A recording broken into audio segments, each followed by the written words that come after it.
यह है झीर उद्दीन मोहम्मद बाबर, एक छोटा सा राजकुमार जो मध्य एशिया के फरगाना में पैदा हुआ।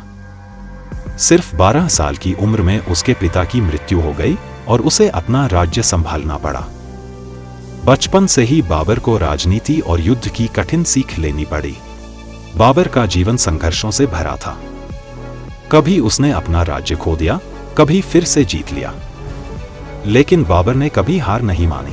उसने काबुल और समरकंद पर विजय पाई और एक शक्तिशाली योद्धा बन गया।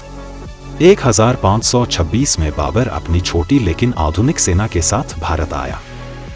उस समय दिल्ली पर इब्राहिम लोदी का शासन था।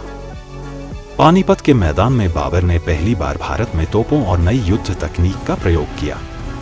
लोदी की बड़ी सेना भी बाबर के सामने टिक नहीं सकी और बाबर ने ऐतिहासिक जीत हासिल की।